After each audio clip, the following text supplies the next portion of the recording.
ನಮಸ್ಕಾರ, ಅಮೋಘ್ ವಾರ್ತೆಗಳಿಗೆ ಸ್ವಾಗತ. ನಾನು ಸ್ವರ್ಣ ದಾಸ್. ಈಗ ಮುಖ್ಯಾಂಶಗಳು.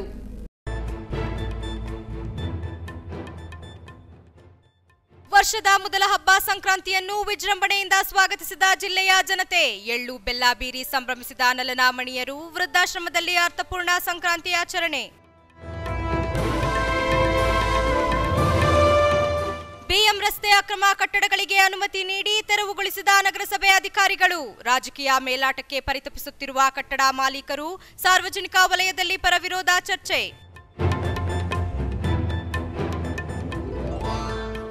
ಮತ್ತು ಅರಸೀಕೆರೆ ತಾಲೂಕಿನ ಜನತೆಯ ದಶಕಗಳ ಕೂಗು ಕೊನೆಗೂ ನನಸು. ಪಾಲಿಟೆಕ್ನಿಕ್ ಹಾಗೂ ಇಂಜಿನಿಯರಿಂಗ್ ಕಾಲೇಜುಗಳ ನಿರ್ಮಾಣಕ್ಕೆ ಅನುಮೋದನೆ. ತಾಲೂಕಿನ ಜನತೆಗೆ ಸಂಕ್ರಾಂತಿ ಗಿಫ್ಟ್ ನೀಡಿದ ಶಾಸಕ ಶಿವಲಿಂಗೇಗೌಡ. ವಾರ್ತೆಗಳ ವಿವರ. ಭಾರತೀಯ ಹಬ್ಬಗಳಲ್ಲಿ ಮಕರ ಸಂಕ್ರಾಂತಿ ಒಂದು ವಿಶೇಷ ಹಬ್ಬ.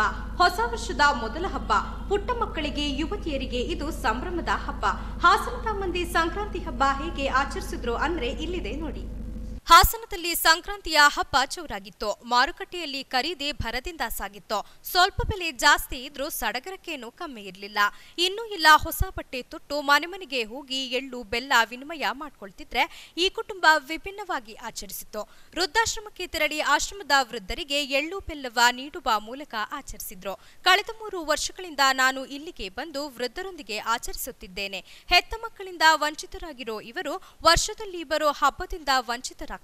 ಆದ್ರೆ ಅವರಿಗೆ ಹಬ್ಬ ಯಾವುದೇ ನೋವು ತಂದುಕೊಡದೆ ಸಂತೋಷ ತಂದುಕೊಡಬೇಕೆನ್ನುವ ದೃಷ್ಟಿಯಿಂದ ಇಲ್ಲಿಗೆ ಬಂದು ಆಚರಿಸುತ್ತೇವೆ ಎಂದು ಸಂತಸಪಟ್ಟರು. ಸಂಕ್ರಾಂತಿ ಹಬ್ಬದ ಆರ್ಥಿಕ ಶುಭಾಶಯಗಳು.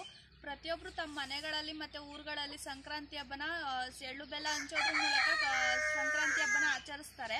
ಆದರೆ ನಮ್ಮ ಮನೆಯಲ್ಲಿ 6 ವರ್ಷಗಳಿಂದ ಇಂಥ ವಯೋವೃದ್ಧರಿಗೆ, ಅನಾಥ ವೃದ್ಧರಿಗಳಿಗೆ ಎಳ್ಳು ಬೆಲ್ಲ ಹಂಚೋದ್ರ ಮೂಲಕ ಖುಷಿ ಪಟ್ಟು ಅವ್ರೂ ಖುಷಿಯಾಗಿರೋ ಪ್ರಯತ್ನ ನಾವು ಪಡ್ತೀವಿ.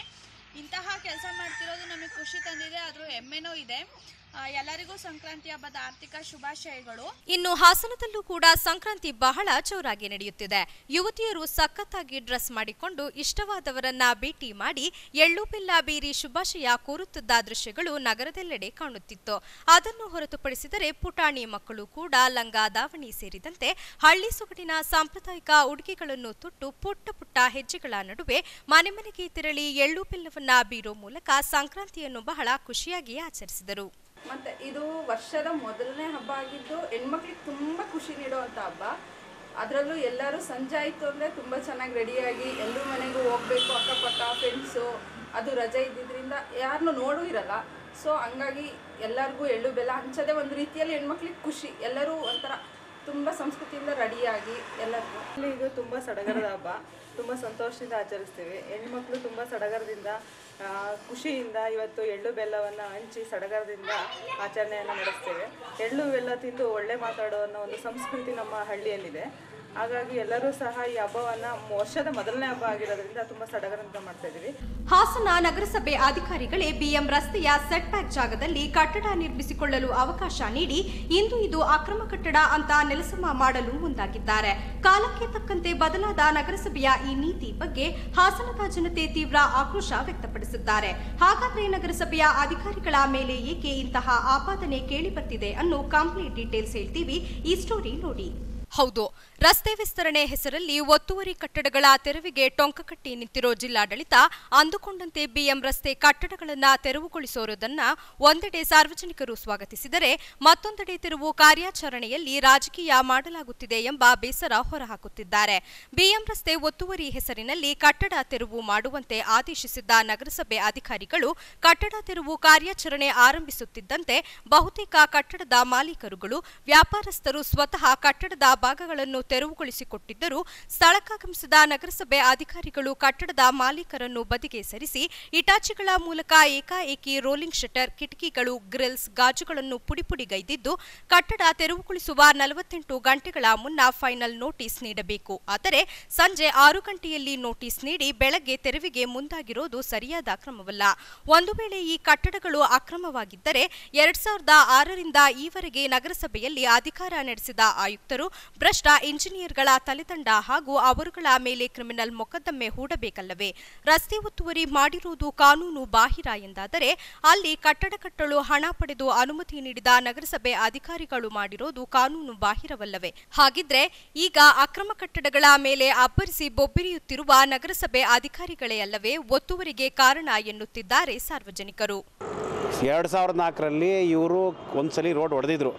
ಆವಾಗಲೇ ನಗರಸಭೆ ಸಿಬ್ಬಂದಿಯವರು ಶಿಸ್ತಾಗಿ ಇಲ್ಲ ನೀವು ಸೆಟ್ ಬ್ಯಾಕ್ ಬಿಟ್ಟು ಕಟ್ಟಬೇಕು ಅಂತ ಅವತ್ತೇ ಮಾಡಿದರೆ ಇವತ್ತು ಒಡೆಯೋ ಪರಿಸ್ಥಿತಿ ಬರುತ್ತಿರಲಿಲ್ಲ. ಏನಾಗಿದೆ, ಅವತ್ತು ನಗರಸಭೆ ಅಧಿಕಾರಿಗಳು ಇವ್ರಿಗೆ ಪರ್ಮಿಷನ್ ಪರವಾನಗಿ ಕೊಟ್ಟಿದ್ದಾರೆ ಕಟ್ಕೊಳ್ಳೋಕ್ಕೆ. ಇವ್ರು ಕಟ್ಟಿದ್ದಾರೆ, ಇವತ್ತು ಅವ್ರನ್ನ ಹೊಡಿತಿದ್ದಾರೆ.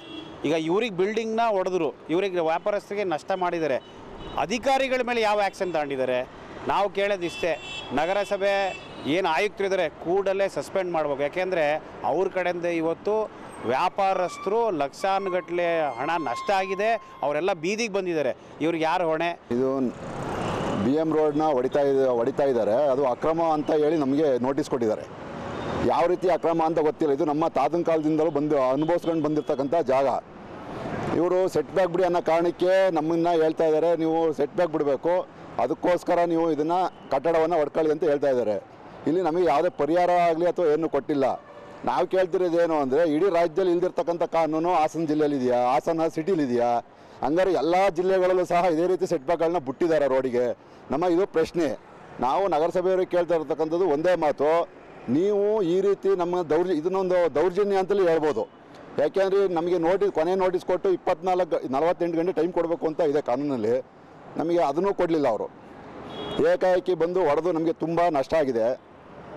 ಅದ್ರ ಜೊತೆಗೆ ಇವರು ಹೇಳ್ತಕ್ಕಂಥದ್ದು ಒಂದು ಸೈಡ್ ಮಾತ್ರ ಈಗ ಮಾಡಿದ್ದಾರೆ, ಆ ಕಡೆ ಸೈಡು ಮಾಡ್ತಾರ ಅಂತಲೂ ನಮಗೆ ಗೊತ್ತಿಲ್ಲ. ಆದರೆ ನಮಗೆ ತುಂಬ ನಷ್ಟ ಆಗಿದೆ. ನಷ್ಟ ಅಂದರೆ ಈಗ ಹೆಚ್ಚು ಕಮ್ಮಿ ನಮಗೆ 6 ಮೀಟ್ರ್ ಬಿಡೋಕ್ಕೆ ಹೇಳಿದ್ದಾರೆ. ನಮ್ಮ ಸಣ್ಣ ಜಾಗ ನಮ್ಮವೆಲ್ಲ, ನಾವು ಜೀವನ ಮಾಡ್ತಾ ಇರ್ತಕ್ಕಂಥದ್ದು ಅದರಲ್ಲೇ. ಈಗ ನಾವು ಅದರಲ್ಲಿ ಜೀವನ ಮಾಡ್ದಂಗೆ ಮಾಡಿದ್ದಾರೆ. ಈಗ ಅದ್ರ ಜೊತೆಗೆ ನಮ್ಮಂಥ ನಾವೊಂದು 4 ಜನಕ್ಕೆ ಉದ್ಯೋಗ ಕೊಟ್ಟಿದ್ದು, ಅವ್ರಿಗೂ ಉದ್ಯೋಗ ಇಲ್ದಂಗೆ ಆಗಿದೆ. ಜೊತೆಗೆ ನಮ್ಮ ಯಾರ್ದೋ ಮಾತು ಕೇಳಿ ಇದನ್ನು ಮಾಡಿದ್ದಾರೆ ಅಂತ ಅನಿಸುತ್ತೆ. ಯಾಕೆಂದರೆ ಯಾರ್ದೋ ಒಬ್ಬರ ಅನುಕೂಲಕ್ಕೆ ಅಥವಾ ಯಾರೋ ಒಬ್ಬರು ತೊಂದರೆ ಆಗಿದೆ ಅನ್ನೋದಕ್ಕೋಸ್ಕರ ಮಾಡಿದಾರೋ ಅಥವಾ ಇದು ಎಲ್ಲ ಕಡೆ ಇದೇ ರೀತಿ ಕಾನೂನು ಇದೆಯೋ ನಮಗೆ ಗೊತ್ತಿಲ್ಲ. ಆದ್ದರಿಂದ ಇದನ್ನು ದಯಮಾಡಿ ನಗರಸಭೆಯವರು ಆಗಲಿ ಅಥವಾ ನಮ್ಮ ಜಿಲ್ಲಾಡಳಿತ ಆಗಲಿ ಇದನ್ನು ಗಮನಿಸಿ ಸೂಕ್ತ ಪರಿಹಾರವನ್ನು ನಮಗೆ ಕೊಡಿಸ್ಬೇಕು ಅಂತ ನಾವು ಕೇಳ್ಕೊತೀವಿ. ಇನ್ನು ರಸ್ತೆ ಒತ್ತುವರಿ ತೆರವು ವೇಳೆ ರಾಜಕೀಯ ದುರುದ್ದೇಶದಿಂದ ಕಳೆದ ಬಾರಿ ಚುನಾವಣೆಯಲ್ಲಿ ಜೆಡಿಎಸ್ಗೆ ಬೆಂಬಲ ನೀಡದ ಕಟ್ಟಡ ಮಾಲೀಕರನ್ನೇ ಟಾರ್ಗೆಟ್ ಮಾಡಿ ಈ ಕಟ್ಟಡಗಳನ್ನು ತೆರವು ಮಾಡಲಾಗುತ್ತಿದೆ ಎಂಬ ಆರೋಪಗಳು ಕೇಳಿಬರುತ್ತಿದ್ದು, ಇದಕ್ಕೆ ಪುಷ್ಟಿ ಕೊಡುವಂತೆ ಎನ್ಆರ್ ವೃತ್ತದಿಂದ ಜಮುನಾ ಬಾರ್ವರೆಗೂ ಒತ್ತುವರಿ ತೆರವಿಗೆ ಆದೇಶವಿದ್ದರೂ ಎನ್ಡಿಆರ್ಕೆ ಆಸ್ಪತ್ರೆಯಿಂದಾಚೆಗೆ ಯಾವುದೇ ಕಟ್ಟಡಗಳನ್ನು ಟಚ್ ಮಾಡಿಲ್ಲ. ಜಿಲ್ಲಾ ಪಂಚಾಯತ್ ಕಟ್ಟಡ, ನಗರಾಭಿವೃದ್ಧಿ ಕಟ್ಟಡ ಸೇರಿದಂತೆ ಅಶೋಕ್ ಹೋಟೆಲ್, ಕಲ್ಯಾಣ ಮಂಟಪ ಹೀಗೆ ಹಲವು ಕಟ್ಟಡಗಳ ಮೇಲೆ ಅಧಿಕಾರಿಗಳು ಅಬ್ಬರಿಸಿ ಬೊಬ್ಬಿರಿಯುತ್ತಿಲ್ಲವೇಕೆ? ಅಷ್ಟೇ ಅಲ್ಲದೆ ರಸ್ತೆಯ ಒಂದು ಭಾಗವನ್ನು ಮಾತ್ರ ತರಾತುರಿಯಲ್ಲಿ ತೆರವುಗೊಳಿಸಲಾಗಿದ್ದು, ಮತ್ತೊಂದು ಭಾಗದ ಒತ್ತುವರಿ ತೆರವಿಗೂ ಮಾರ್ಕಿಂಗ್ ಮಾಡಲಾಗಿದೆಯಾದರೂ ಅತ್ತ ಮಾತ್ರ ಜೆಸಿಬಿಗಳು ಗರ್ಜಿಸುತ್ತಿಲ್ಲವೇಕೆ? ನ್ಯಾಯ ಎಂದ ಮೇಲೆ ಎಲ್ಲರಿಗೂ ಒಂದೇ ಇರಬೇಕಲ್ಲವೇ ಅನ್ನೋದು ಕೆಲವರ ವಾದ. ನಂತರ ಇನ್ನೊಂದೇನು ಅಂದರೆ ಸರ್, ಇದರಲ್ಲಿ ರಾಜಕೀಯ ದುರುದ್ದೇಶ ಇದೆ ಹೊರತು ಬೇರೆ ಏನೂ ಇಲ್ಲ. ಯಾಕೆಂದರೆ ನಮ್ಮ ಹಾಸನ ವಿಧಾನಸಭಾ ಕ್ಷೇತ್ರದ ಶಾಸಕರು ಇಲ್ಲದಿರೋ ಸಮಯದಲ್ಲಿ ಯಾರು ಚುನಾವಣೆಗೆ ತೊಂದರೆ ಮಾಡಿದ್ರು, ಅವ್ರ ವಿರುದ್ಧ ಮಾಡಿದ್ರು, ಅಂಥವ್ರನ್ನ ಬಿಲ್ಡಿಂಗ್ನ ಯಾರು ಜಾಸ್ತಿ ಇದ್ದರು ನೋಡಿ. ಈ ರೋಡಲ್ಲಿ ವಿಧಾನಸಭಾ ಚುನಾವಣೆಯಲ್ಲಿ ಯಾರು ಅವ್ರ ವಿರುದ್ಧವಾಗಿ ಮಾಡಿದರು ಅಂತ JDS ವಿರುದ್ಧ ಯಾರು ಮಾಡಿದ್ರು ಅವ್ರ ಬಿಲ್ಡಿಂಗ್ಗಳನ್ನ ಹೊಡೆದಿದ್ದಾರೆ ಸರ್. ಇನ್ನು ಕೆಲವ್ರದ್ದು ಹಂಗೆ ಬಿಟ್ಟಿದ್ದಾರೆ. ಮತ್ತು ನೋಡಿ, ಇಲ್ಲಿ ಕೇವಲ ನಮ್ಮ ಏನು ಅನಿಲ್ ಕುಮಾರ್ ಬಿಲ್ಡಿಂಗ್ ಇದೆ ಅಲ್ಲಿ ತನಕ ಹೊಡೆದಿದ್ದಾರೆ, ಅದ್ರ ಮೇಲೆ ಹೊಡೆದಿಲ್ಲ. ಈ ಕಡೆ ಬಲಗಡೆಗೂ ಹೊಡೆದಿಲ್ಲ. ಇವರು ಇದು ದುರುದ್ದೇಶವಾದ ಮಾಡಿರೋದಂಥ ಒಂದು ಕೃತ್ಯ. ಒಟ್ಟಿನಲ್ಲಿ ರಾಜಕೀಯ ಮೇಲಾಟಕ್ಕೆ ಬಿಎಂ ರಸ್ತೆ ಅಂಗಡಿ ಮಾಲೀಕರು ಮತ್ತು ವ್ಯಾಪಾರಸ್ಥರು ಬಲಿಯಾಗಿದ್ದು, ಭ್ರಷ್ಟ ಅಧಿಕಾರಿಗಳ ತಪ್ಪಿನಿಂದ ದಿನದ ವ್ಯಾಪಾರ ನಂಬಿದ್ದ ಅದೆಷ್ಟೋ ಕುಟುಂಬಗಳು ಪರಿತಪಿಸುವಂತಾಗಿದ್ದು, ಒತ್ತುವರಿಗೆ ಅನುಮತಿ ನೀಡಿದ ಅಧಿಕಾರಿಗಳ ತಲೆದಂಡವಾಗುತ್ತಾ ಎಂಬುದನ್ನು ಕಾದು ನೋಡಬೇಕಿದೆ. ಅರಸೀಕೆರೆ ತಾಲೂಕಿನ ಜನತೆಯ ದಶಕಗಳ ಕೂಗು ವಿದ್ಯಾರ್ಥಿಗಳ ಪಾಲಿಗೆ ಆಶಾಕಿರಣವಾಗಿರುವ ಪಾಲಿಟೆಕ್ನಿಕ್ ಹಾಗೂ ಇಂಜಿನಿಯರಿಂಗ್ ಕಾಲೇಜುಗಳು 2019-20 ಸಾಲಿನ ಶೈಕ್ಷಣಿಕ ವರ್ಷದಿಂದ ಆರಂಭಗೊಳ್ಳಲಿದೆ ಎಂದು ಶಾಸಕ ಕೆಎಂ ಶಿವಲಿಂಗೇಗೌಡ ಕ್ಷೇತ್ರದ ಜನತೆಗೆ ಸಂಕ್ರಾಂತಿ ಹಬ್ಬದ ಸಿಹಿ ಸುದ್ದಿಯನ್ನು ನೀಡಿದರು. ಸುದ್ದಿಗಾರರೊಂದಿಗೆ ಮಾತನಾಡಿದ ಅವರು, ತಾಲೂಕಿನ ವಿದ್ಯಾರ್ಥಿಗಳು ಇಂಜಿನಿಯರಿಂಗ್ ಹಾಗೂ ಪಾಲಿಟೆಕ್ನಿಕ್ ಉನ್ನತ ಶಿಕ್ಷಣಕ್ಕೆ ಹಾಸನ, ತಿಪಟೂರು ಮತ್ತಿತರ ನಗರಗಳಿಗೆ ಹೋಗಿ ಅಭ್ಯಾಸ ಮಾಡಬೇಕಾದ ಅನಿವಾರ್ಯವಾಗಿತ್ತು. ಹಾಗಾಗಿ ತಾಲೂಕಿನಲ್ಲೇ ಉನ್ನತ ಶಿಕ್ಷಣ ವಿದ್ಯಾರ್ಥಿಗಳಿಗೆ ದೊರೆಯುವಂತಾಗಬೇಕು ಎಂಬ ಆಸೆ ತಾಲೂಕಿನ ಜನತೆಯದ್ದಾಗಿತ್ತು. ಈ ನಿಟ್ಟಿನಲ್ಲಿ ಜಿಲ್ಲಾ ಉಸ್ತುವಾರಿ ಸಚಿವ ಎಚ್ ಡಿ ರೇವಣ್ಣನವರ ಸಹಕಾರದೊಂದಿಗೆ ಕಾಂಗ್ರೆಸ್ ಹಾಗೂ ಜೆಡಿಎಸ್ ಸಮ್ಮಿಶ್ರ ಸರ್ಕಾರದ ಅವಧಿಯಲ್ಲಿ ಮುಖ್ಯಮಂತ್ರಿ ಎಚ್ ಡಿ ಕುಮಾರಸ್ವಾಮಿಯವರು ಹಾಗೂ ಉನ್ನತ ಶಿಕ್ಷಣ ಸಮಿತಿಯವರು ತಾಲೂಕಿಗೆ ಈ 2 ಕಾಲೇಜುಗಳ ಸ್ಥಾಪನೆಗೆ ಸಹಮತ ವ್ಯಕ್ತಪಡಿಸಿರುವುದರಿಂದ ಈ ಶೈಕ್ಷಣಿಕ ವರ್ಷದಿಂದಲೇ 2 ಕಾಲೇಜುಗಳು ಆರಂಭಗೊಳ್ಳಲಿದೆ. ಇಂಜಿನಿಯರಿಂಗ್ ಕಾಲೇಜು ಕಟ್ಟಡಕ್ಕೆ 60 ಕೋಟಿ ಹಾಗೂ ಪಾಲಿಟೆಕ್ನಿಕ್ ಕಾಲೇಜು ಕಟ್ಟಡ ನಿರ್ಮಾಣಕ್ಕೆ 12.5 ಕೋಟಿ ಅನುದಾನ ದೊರೆತಿದ್ದು, ಇಂಜಿನಿಯರಿಂಗ್ ಕಾಲೇಜು ಕಾಂತೇನಹಳ್ಳಿ ಕೆರೆಕೋಡಿ ಸಮೀಪ ರಾಷ್ಟ್ರೀಯ ಹೆದ್ದಾರಿ 206 ಟಿಎಚ್ ರಸ್ತೆಗೆ ಹೊಂದಿಕೊಂಡಂತೆ ತಲೆ ಎತ್ತಲಿದೆ. ಅದೇ ರೀತಿ ಪಾಲಿಟೆಕ್ನಿಕ್ ಕಾಲೇಜು ಜಾಜೂರು ಹೊರವಲಯದಲ್ಲಿರುವ ಸರ್ಕಾರಿ ಪ್ರಥಮ ದರ್ಜೆ ಕಾಲೇಜು ಸಮೀಪ ನಿರ್ಮಿಸಲು ಈಗಾಗಲೇ ಸ್ಥಳ ನಿಗದಿ ಮಾಡಲಾಗಿದೆ. ಇನ್ನು 15 ದಿನಗಳ ಒಳಗೆ ಕಟ್ಟಡಗಳ ಕಾಮಗಾರಿ ಚಾಲನೆಗೆ ಭೂಮಿ ಪೂಜೆ ನೆರವೇರಿಸಲಾಗುವುದೆಂದು ತಿಳಿಸಿದರು. ಸರ್ಕಾರಿ ಪಾಲಿಟೆಕ್ನಿಕ್ ಕಾಲೇಜನ್ನು ಮಂಜೂರು ಮಾಡಲು ಸೂಕ್ತ ಕ್ರಮ ಕೈಗೊಳ್ಳುವುದು, ಪ್ರಸ್ತಾವನೆಯನ್ನು ಸಲ್ಲಿಸುವುದು. ಏನಂತ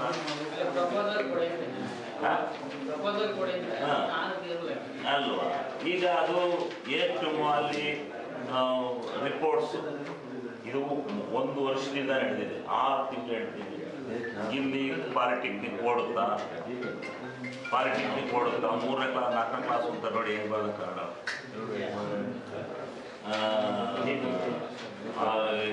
ಹೆಂಗೆ ಅಲ್ಲಿ ಓಡುತ್ತಾ ಹೆಂಗೆ ಎಲ್ಲ ಚೆಕ್ ಬರೆದು ಪ್ರಸ್ತಾವನೆ ಸಲ್ಲಿಸಿ ಬೋರ್ಡ್ ಅನುಮೋದನೆ ಕೊಟ್ಟು ಆಮೇಲೆ ಮುಗಿಯುತ್ತದೆ. ಮುಗಿದ ಮೇಲೆ ಮುಂದಿನ ಆಯಿತು ಸಂತೋಷ, ಮುಂದಿನ ವರ್ಷ ಭಾಳ ಶುಭವಾಗಲಿ ಆರಂಭ ಮಾಡಿ ಅಂತ ಹೇಳ್ಬೇಕು. ನಮಗೆ ಅದೆಲ್ಲ ಐತೆ ಇದೆಲ್ಲ ಐತೆ ಅಂತ ಕೂತ್ಕೊಂಡ್ರೆ ನಾವು ಈ ರೇವಣ್ಣ ಕೈಲಿ ನಾವು ಯಾಕೆ ಹೇಳಿಸ್ತೀವಿ? ಇದೆಲ್ಲ ಜವಾಬ್ದಾರಿ ಅವ್ರು ನೋಡ್ಕೊತಾರೆ. ದುಡ್ಡು 60 ಕೋಟಿ ರಿಲೀಸ್ ಮಾಡ್ಬೇಕಾದ್ರೆ ಪುಕ್ಕಾಡ್ತಾರೆ.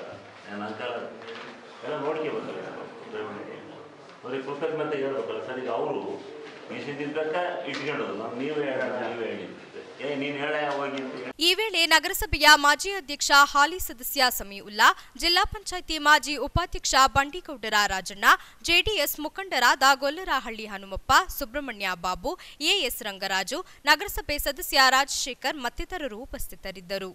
ಕಳೆದ 15ಕ್ಕೂ ಹೆಚ್ಚು ವರ್ಷಗಳಿಂದ ಬೀದಿಯಲ್ಲಿ ವಾಸವಾಗಿದ್ದ ವೃದ್ಧೆಯೊಬ್ಬಳು ಮಹಿಳಾ ಸಂಘದ ನೆರವಿನಿಂದ ವೃದ್ಧಾಶ್ರಮಕ್ಕೆ ಸೇರ್ಪಡೆಯಾದರು. ಇಲ್ಲಿಯ ಮಹಿಳಾ ಮಾರ್ಗದರ್ಶಿ ಅಸೋಸಿಯೇಟ್ ಅಧ್ಯಕ್ಷೆ ಕಲ್ಪನಾ ಕೀರ್ತಿ ಮತ್ತು ಸದಸ್ಯರು ನಿರ್ಗತಿಕ ವೃದ್ಧೆಯನ್ನು ತುಮಕೂರಿನ ಶಾರದಾಂಬಾ ವೃದ್ಧಾಶ್ರಮಕ್ಕೆ ಸೇರಿಸಿದರು. ವೃದ್ಧೆಯ ಪರಿಸ್ಥಿತಿಯನ್ನು ತಾಲೂಕು ಆಡಳಿತದ ಗಮನಕ್ಕೆ ತರಲಾಯಿತು. ನಂತರ ವೈದ್ಯಕೀಯ ತಪಾಸಣೆ ನಡೆಸಿ ಮಹಿಳಾ ಮತ್ತು ಮಕ್ಕಳ ಕಲ್ಯಾಣ ಇಲಾಖೆಗೆ ತಿಳಿಸಿ ತುಮಕೂರಿನ ವೃದ್ಧಾಶ್ರಮಕ್ಕೆ ಕಳುಹಿಸಲಾಯಿತು. ಶಾರದಾಂಬಾ ಸಂಸ್ಥೆಯ ಮುಖ್ಯಸ್ಥೆ ಯಶೋಧ ಮಾತನಾಡಿ, ಯಾರನ್ನೇ ಆಗಲಿ ಈ ರೀತಿಯಾಗಿ ಬೀದಿಯಲ್ಲಿ ಬಿಡುವುದು ಅಮಾನವೀಯ. ಪೋಷಿಸಲು ಸಾಧ್ಯವಿಲ್ಲದಿದ್ದರೆ ಸಂಬಂಧಿಸಿದ ಸಂಸ್ಥೆಗಳ ಮೂಲಕ ಬದುಕುವ ವ್ಯವಸ್ಥೆ ಮಾಡಬಹುದು. ಸುಮಾರು 70 ವರ್ಷದ ಲಕ್ಷ್ಮಮ್ಮ 15 ವರ್ಷಗಳಿಂದ ಪಟ್ಟಣದ ವಿವಿಧ ಪ್ರದೇಶಗಳಲ್ಲಿ ಸಿಕ್ಕಿದ್ದನ್ನು ತಿನ್ನುತ್ತಾ ಕಂಡ ಜಾಗದಲ್ಲಿ ಮಲಗುತ್ತಾ ಆಯಸ್ಸು ಕಳೆಯುತ್ತಿದ್ದಾರೆ ಎಂಬ ವಿಷಯ ತಿಳಿಯಿತು. ಸದಾ 3 ಪ್ಲಾಸ್ಟಿಕ್ ಚೀಲಗಳನ್ನು ಕೈಯಲ್ಲಿ ಹಿಡಿದುಕೊಂಡು ಊರೆಲ್ಲ ತಿರುಗುವ ವೃದ್ಧೆಯ ಹೆಸರು ಏನೆಂದು ಅವರಿಗೆ ತಿಳಿದಿಲ್ಲ. ಮಳೆ ಮತ್ತು ಗಾಳಿಯೇ ಇವರಿಗೆ ಸ್ನಾನ. ದೇಹಕ್ಕೆ ಜಳಕ ಮಾಡಿ ದಶಕಗಳೇ ಕಳೆದಿರಬಹುದು. ಈ ಮಹಿಳೆಯನ್ನು ಆಶ್ರಮಕ್ಕೆ ಕರೆದುಕೊಂಡು ಹೋಗಿ ಸಾಮಾನ್ಯರಂತೆ ಬದುಕುವ ವ್ಯವಸ್ಥೆ ಕಲ್ಪಿಸಲಾಗುವುದು ಎಂದರು. ಒಟ್ಟಿನಲ್ಲಿ ತನ್ನವರು ಯಾರೂ ಇಲ್ಲ ಎಂದು ಕೊರಗಿನಲ್ಲಿದ್ದ ವೃದ್ಧೆಗೆ ಹಾದಿಯಲ್ಲಿ ಹಾದು ಹೋಗುವವರು ನೀಡಿದ ಭಿಕ್ಷೆಯೇ ಆಧಾರವಾಗಿದ್ದು ಜೀವನಕ್ಕೆ ತುಮಕೂರಿನ ಸಂಸ್ಥೆ ಆಸರೆಯಾಗಿದೆ. ಅಧ್ಯಕ್ಷರು ಯಶೋಧ ಅಂತ ತುಮಕೂರಿಂದ ಬಂದಿದ್ದೇನೆ. ಸಕಲೇಶ್ಪುರದಿಂದ ಒಂದು ಕರೆ ಬಂತು, ಕಲ್ಪನಾ ಅಂತ. ಕಲ್ಪನಾ ಕೀರ್ತಿ ಅವರು ಮಹಿಳಾ ಜಾಗೃತಿಯ ಅಧ್ಯಕ್ಷರು ಸಕಲೇಶ್ಪುರದವರು. ಒಂದು ಅಜ್ಜಿ ತುಂಬ ಬೀದಿಯಲ್ಲೆಲ್ಲ ಅನಾಥವಾಗಿ ತಿರುಗಿಕೊಂಡು ಅವ್ರಿಗೆ ಯಾರೂ ಇಲ್ಲದ ಕಾರಣ ಅವ್ರನ್ನ ರೆಸ್ಕ್ಯೂ ಮಾಡಿ ನಮ್ಮ ಸಂಸ್ಥೆಗೆ ಅವ್ರು ಕೊಟ್ಟಿದ್ದಾರೆ. ನಾವು ಅವ್ರನ್ನ ಕರ್ಕೊಂಡೋಗಿ ಪಾಲನೆ ಪೋಷಣೆಗೆ ತೊಗೊಂಡು ಹೋಗ್ತಾ ಇದ್ದೀವಿ. ಈ ರೀತಿ ಕೆಲಸಗಳು ತುಂಬ ಮಾಡಿದ್ವಿ 6 ವರ್ಷದಿಂದ. ಹಾಗಾಗಿ ಕಲ್ಪನಾ ಕೀರ್ತಿ ಅವ್ರಿಗೆ ನಮ್ಮ ಕಡೆ, ನಮ್ಮ ವೃದ್ಧಾಶ್ರಮದ ಕಡೆಯಿಂದ ಒಂದು ಧನ್ಯವಾದಗಳು ತಿಳಿಸ್ತೀವಿ. ಆರೋಗ್ಯದ ದೃಷ್ಟಿಯಿಂದ ವಿದ್ಯಾರ್ಥಿಗಳು ಸಂಗೀತಾಸಕ್ತಿ ಬೆಳೆಸಿಕೊಂಡು ವಿದ್ಯೆ ಕಲಿತರೆ ಜ್ಞಾನ ಸಂಪಾದನೆ ಹೆಚ್ಚಿಸಿಕೊಂಡು ಬದುಕಿನಲ್ಲಿ ಮೇರುಮಟ್ಟದ ಸಾಧನೆ ಮಾಡಬಹುದೆಂದು ಸಂಗೀತ ವಿದ್ವಾನ್ ಆರ್ ಕೆ ಪದ್ಮನಾಭ್ ಹೇಳಿದರು. ಪಟ್ಟಣದ ಮಾರುತಿ ಕಲ್ಯಾಣ ಮಂಟಪದಲ್ಲಿ ಸೋಮವಾರ ಏರ್ಪಡಿಸಿದ್ದ ಹಾಸನ ಪದವಿ ಪೂರ್ವ ಕಾಲೇಜು ವಾರ್ಷಿಕೋತ್ಸವ ಸಮಾರಂಭ ಉದ್ಘಾಟಿಸಿ ಮಾತನಾಡಿದ ಅವರು, ಸಂಗೀತದಿಂದ ಸ್ವಾಭಾವಿಕ ಪ್ರಾಣಾಯಾಮ ಸಿಗಲಿದ್ದು, ಇದೊಂದು ಬದುಕಿಗೆ ಬೇಕಾದ ಅದ್ಭುತ ಕಲೆ ಪ್ರಕಾರ. ಕನ್ನಡ ಭಾಷೆಗೆ ಶಾಸ್ತ್ರೀಯ ಸಂಗೀತದಿಂದ ಜಾಗತಿಕ ಮಟ್ಟದಲ್ಲಿಯೂ ಅಪಾರ ಮನ್ನಣೆ ದೊರೆತಿದೆ. ಇಂತಹ ಸಂಗೀತವನ್ನು ಯಾರು ಬೇಕಾದರೂ ಕಲಿಯಬಹುದು. ಇದರಿಂದ ಆರೋಗ್ಯ ಭಾಗ್ಯವನ್ನು ಸುಲಭವಾಗಿ ದಕ್ಕಿಸಿಕೊಳ್ಳಬಹುದು. ಕೀಳರಿಮೆ ತೊರೆದು ಹಳ್ಳಿಗಾಡಿನ ಮಕ್ಕಳು ಕಲಿಯುವ ಹಂಬಲ ಬೆಳೆಸಿಕೊಂಡರಷ್ಟೇ ಸಾಧನೆಗೆ ಏನೊಂದು ಅಡ್ಡಿ ಬರಲಾರದು ಎಂದರು.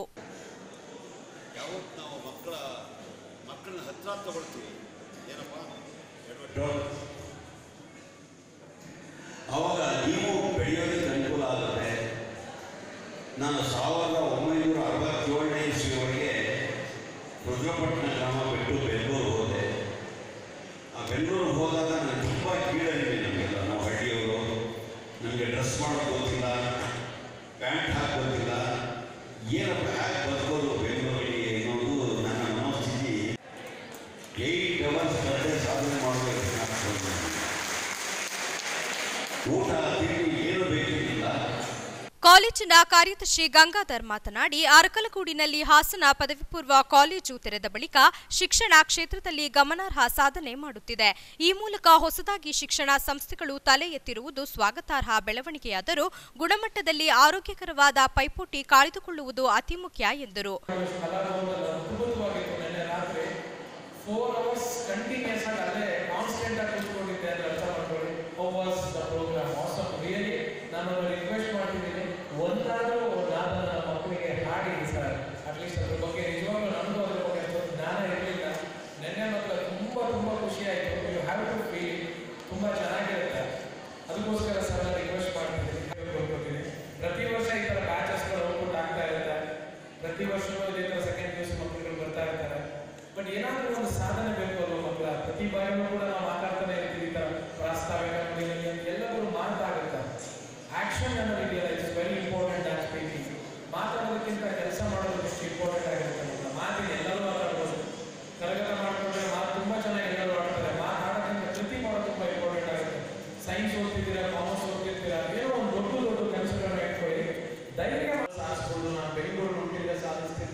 ಕಾಲೇಜು ಪ್ರಾಂಶುಪಾಲ ನವೀನ್ ಅಧ್ಯಕ್ಷತೆ ವಹಿಸಿದ್ದರು. ಎಬಿಎಂಹಳ್ಳಿ ಸರ್ಕಾರಿ ಪ್ರೌಢಶಾಲೆ ಪ್ರಭರ ಮುಖ್ಯ ಶಿಕ್ಷಕ ಸುಧೀರ್, ಕೆಎಸ್ಆರ್ಟಿಸಿ ಚಾಲಕ ರಮೇಶ್, ಚಿಕ್ಕಬೊಮ್ಮನಹಳ್ಳಿ ಪ್ರಗತಿಪರ ಕೃಷಿಕ ನವೀನ್ ಕುಮಾರ್ ಅವರನ್ನು ಗೌರವಿಸಲಾಯಿತು. ವಿದ್ವಾನ್ ಆರ್ಕೆ ಪದ್ಮನಾಭ್ ಅವರು ತಮ್ಮ ಭಾಷಣದ ನಡುವೆ ಶಾಸ್ತ್ರೀಯ ಸಂಗೀತದ ರಾಗ ಪ್ರಕಾರಗಳನ್ನು ಲಯಬದ್ಧವಾಗಿ ನುಡಿಸಿ ನಾದಮಯ ರಸದೌತಣ ಉಣಬಡಿಸಿದರು. ವಿದ್ಯಾರ್ಥಿಗಳು ಆಕರ್ಷಕವಾದ ವೇಷಭೂಷಣ ತೊಟ್ಟು ಆಕರ್ಷಕ ವೇದಿಕೆ ಮೇಲೆ ಸಾಂಸ್ಕೃತಿಕ ಕಾರ್ಯಕ್ರಮಗಳನ್ನು ಪ್ರದರ್ಶಿಸಿ ರಂಜಿಸಿದರು. ಗ್ರಾಮ ಸಭೆಗಳನ್ನು ಸಮಸ್ಯೆಗಳಿರುವ ಗ್ರಾಮದಲ್ಲಿ ನಡೆಸುವುದರಿಂದ ಗ್ರಾಮಗಳು ಹೆಚ್ಚು ಅಭಿವೃದ್ಧಿ ಹೊಂದಲು ಸಾಧ್ಯವಾಗುತ್ತದೆ ಎಂದು ಜಿಲ್ಲಾ ಪಂಚಾಯಿತಿ ಸದಸ್ಯ ಸಿಎನ್ ಪುಟ್ಟಸ್ವಾಮಿ ಗೌಡ ತಿಳಿಸಿದರು. ಚನ್ನರಾಯಪಟ್ಟಣ ತಾಲೂಕು ದಿಂಡಗೂರು ಗ್ರಾಮ ಪಂಚಾಯಿತಿಯ ಒಳಗೇರ ಸೋಮನಹಳ್ಳಿಯಲ್ಲಿ ಆಯೋಜಿಸಲಾಗಿದ್ದ ಗ್ರಾಮಸಭೆಯನ್ನು ಉದ್ಘಾಟಿಸಿ ಮಾತನಾಡಿದ ಅವರು, ಗ್ರಾಮಗಳಲ್ಲಿನ ಚಿತ್ರಣ ಸಂಪೂರ್ಣ ತಿಳಿಯಲು ಗ್ರಾಮಸಭೆಗಳು ಅನುಕೂಲವಾಗಿವೆ. ಸ್ಥಳದಲ್ಲೇ ತಿಳಿದು ಪರಿಹಾರ ನೀಡಲು ಸಹಕಾರಿಯಾಗಿದೆ. 2018-19ನೇ ಸಾಲಿನಲ್ಲಿ 60 ಲಕ್ಷ ರು ವೆಚ್ಚದ ಕಾಮಗಾರಿಯನ್ನು ಪಂಚಾಯಿತಿಗೆ ನಿರ್ವಹಿಸಿದ್ದು, ನಮ್ಮ ಗ್ರಾಮ ನಮ್ಮ ಯೋಜನೆಯಡಿ ಗ್ರಾಮೀಣ ರಸ್ತೆಗಳ ಅಭಿವೃದ್ಧಿಗೆ ಅನುಮೋದನೆ ಪಡೆಯಲು ತಾಲೂಕು ಪಂಚಾಯಿತಿ ಮತ್ತು ಜಿಲ್ಲಾ ಪಂಚಾಯಿತಿ ಸದಸ್ಯರು ರಸ್ತೆ ಕಾಮಗಾರಿ ಪಟ್ಟಿಯನ್ನು ಶೀಘ್ರ ನೋಂದಾಯಿಸುವಂತೆ ತಿಳಿಸಿದರು. ಇನ್ನು ಒಳಗೇರ ಸೋಮನಹಳ್ಳಿ ಮತ್ತು ಮಲ್ಲನಘಟ್ಟಕ್ಕೆ ಸಂಪರ್ಕ ಕಲ್ಪಿಸುವ ರಸ್ತೆ ಅಭಿವೃದ್ಧಿಗೆ ಗುದ್ದಲಿ ಪೂಜೆಯನ್ನು ಶಾಸಕರು ಶೀಘ್ರದಲ್ಲೇ ನೆರವೇರಿಸಲಿದ್ದಾರೆ ಎಂದರು. ಗ್ರಾಮಸಭೆಯನ್ನು ನಡೆಸತಕ್ಕಂಥ ಉದ್ದೇಶ ಏನು ಅಂತಂದ್ರೆ, ಗ್ರಾಮದಲ್ಲಿರ್ತಕ್ಕಂಥ ಸಂಪೂರ್ಣ ಸಮಸ್ಯೆಯ ಚಿತ್ರಣ ತಿಳಿತದೆ. ನಾವು ಎಲ್ಲೋ ಕುಂತ್ಕೊಂಡು ಸಭೆ ಮಾಡಿದ್ರೆ ಆಗಲ್ಲ. ಈಗಾಗಲೇ ಹಂತ ಹಂತವಾಗಿ ವಾರ್ಡ್ ಸಭೆನೂ ಕೂಡ ನಡೆದಿದೆ ಅಂತ ನನಗೆ ಅನ್ಸುತ್ತೆ. ಅದಾದ ಮೇಲೆ ಗ್ರಾಮ ಸಭೆ ನಡೀತಕ್ಕಂಥದ್ದು. ಗ್ರಾಮದಲ್ಲಿ ಇರ್ತಕ್ಕಂಥ ಎಲ್ಲ ಸಮಸ್ಯೆಗಳನ್ನ ನಾವು ಸ್ಥಳದಲ್ಲೇ ನಾವು ಅದರ ಬಗ್ಗೆ ತಿಳಿದುಕೊಂಡು ಅದಕ್ಕೇನು ಪರಿಹಾರವನ್ನ ನಾವು ತೋರಿಸ್ಕೊಡ್ಬೇಕು ಜನಪ್ರತಿನಿಧಿಗಳಾಗಿ. ಅದು ಮಾಡ್ಲಿಕ್ಕೆ ಅದು ಸಹಕಾರಿ ಆಗ್ತದೆ. ಈಗಾಗಲೇ ನಮ್ಮ ಒಂದು ದಿಂಡಗೂರು ಗ್ರಾಮ ಪಂಚಾಯತಿನಲ್ಲಿ 2018-19ನೇ ಸಾಲಿನಲ್ಲಿ ಸುಮಾರು 50-60 ಲಕ್ಷ ರೂಪಾಯಿ ಕಾಮಗಾರಿಗಳನ್ನ ದಿಂಡಗೂರು ಗ್ರಾಮ ಪಂಚಾಯತಿ ವ್ಯಾಪ್ತಿನಲ್ಲಿ ಮಾಡಿದರೆ ಅಂತಕ್ಕಂಥದ್ದನ್ನ ಖಂಡಿತವಾಗ್ಲೂ ಕೂಡ ಇದೆ. ಶಾಲೆಗಳಿಗೆ ಹಣ ಬಿಡುಗಡೆ ಆಗಿಲ್ಲ ಅಂತಕ್ಕಂಥದ್ದನ್ನು ಕೂಡ ತಿಳಿದಿದೆ. ಅದ್ರ ಬಗ್ಗೆ ಕೂಡ ಪಂಚಾಯತಿ ಅಭಿವೃದ್ಧಿ ಅಧಿಕಾರಿಗಳು ಗಮನ ಹರಿಸಬೇಕಾಗ್ತದೆ. ನಮ್ಮ ಗ್ರಾಮ ನಮ್ಮ ಯೋಜನೆ ಇಡೀ ಬಹಳ ಮುಖ್ಯವಾದದ್ದು. ನಾವು ತಾಲೂಕ್ ಪಂಚಾಯತಿ ಸದಸ್ಯಗಳಿರ್ತಕ್ಕಂಥದ್ದಿರ್ಬೋದು, ಜಿಲ್ಲಾ ಪಂಚಾಯತಿ ಸದಸ್ಯಗಳಿರ್ತಕ್ಕಂಥದ್ದಿರ್ಬೋದು, ಯಾರೇ ಇದ್ರೂ ಕೂಡ ಈ ಒಂದು ಕಾಮಗಾರಿಗಳನ್ನ ನಾವೇನ್ ಸೇರಿಸಿರ್ತೀವಿ ಅದರೊಳಗಡೆ ನಾವು ಆಯ್ಕೆ ಮಾಡತಕ್ಕಂಥದ್ದು. ಗ್ರಾಮ ಸಭೆಯಲ್ಲಿ ತಾಲೂಕು ಪಂಚಾಯಿತಿ ಸ್ಥಾಯಿ ಸಮಿತಿ ಅಧ್ಯಕ್ಷ ಮಂಜೇಗೌಡ, ದಿಂಡಗೂರು ಗ್ರಾಮದ ಅಧ್ಯಕ್ಷೆ ನಂಜಮ್ಮ, ಉಪಾಧ್ಯಕ್ಷ ಆನಂದ್, ಸದಸ್ಯ ದೊಡ್ಡೇಗೌಡ, ಪಿಡಿಒ ಶೋಭಾ, ಕೃಷಿ ಇಲಾಖೆ ಸಹಾಯಕ ಅಧಿಕಾರಿ ರಶ್ಮಿ, ಶಿಕ್ಷಕರ ಸಂಘದ ಜಿಲ್ಲಾ ಕಾರ್ಯದರ್ಶಿ ವಿಜಿ ದ್ಯಾವೇಗೌಡ ಸೇರಿ ಇತರರು ಹಾಜರಿದ್ದರು. ಮಹಿಳೆಯರ ಹಿತದೃಷ್ಟಿಯಿಂದ ಟ್ಯಾಕ್ಸಿ ವಾಹನಗಳಿಗೆ ಅಳವಡಿಸಿರುವ ಚೈಲ್ಡ್ ಲಾಕ್ಗಳನ್ನು ಮುಂದಿನ 15 ದಿನದೊಳಗೆ ತೆರವುಗೊಳಿಸದಿದ್ದರೆ ದಂಡ ಸಹಿತ ಚಾಲಕರ ವಿರುದ್ಧ ಕ್ರಮ ಕೈಗೊಳ್ಳಲಾಗುವುದು ಎಂದು ಸಕಲೇಶಪುರ ಸಹಾಯಕ ಸಾರಿಗೆ ಅಧಿಕಾರಿ ಅನಿಲ್ ಕುಮಾರ್ ಹೇಳಿದರು. ಪಟ್ಟಣದ ಚನ್ನಕೇಶವ ದೇಗುಲದ ಆವರಣ ಪ್ರವಾಸಿಗರ ಟ್ಯಾಕ್ಸಿ ವಾಹನಗಳಿದ್ದ ಚೈಲ್ಡ್ ಲಾಕ್ಗಳನ್ನು ತೆರವುಗೊಳಿಸಿ ಮಾತನಾಡಿದ ಅವರು, ಈ ಹಿಂದೆ ವಾಹನಗಳಲ್ಲಿ ಚಲಿಸುವ ಮಕ್ಕಳ ಹಿತದೃಷ್ಟಿಯಿಂದ ಚೈಲ್ಡ್ ಲಾಕ್ ಅಳವಡಿಸಲಾಗಿತ್ತು. ಆದರೆ ಇದನ್ನು ಕೆಲವು ವಾಹನಗಳ ಚಾಲಕರು ದುರುಪಯೋಗ ಪಡಿಸಿಕೊಂಡಿದ್ದರು.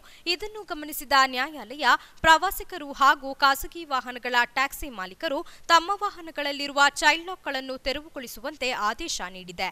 ಈ ಹಿನ್ನೆಲೆಯಲ್ಲಿ ಈಗಾಗಲೇ ಸಕಲೇಶಪುರ ಸಾರಿಗೆ ಇಲಾಖೆ ವ್ಯಾಪ್ತಿಯಲ್ಲಿ ವಾಹನ ಮಾಲೀಕರು ಮತ್ತು ಚಾಲಕರಿಗೆ ಈ ಬಗ್ಗೆ ಅರಿವು ಮೂಡಿಸಿ ಚೈಲ್ಡ್ ಲಾಕ್ಗಳನ್ನು ತೆಗೆಸಿ ಹಾಕಲಾಗುತ್ತಿದೆ. ತಕ್ಷಣವೇ ಚಾಲಕರು ತಮ್ಮ ವಾಹನಗಳಲ್ಲಿರುವ ಚೈಲ್ಡ್ ಲಾಕ್ಗಳನ್ನು ತೆರವುಗೊಳಿಸಬೇಕು.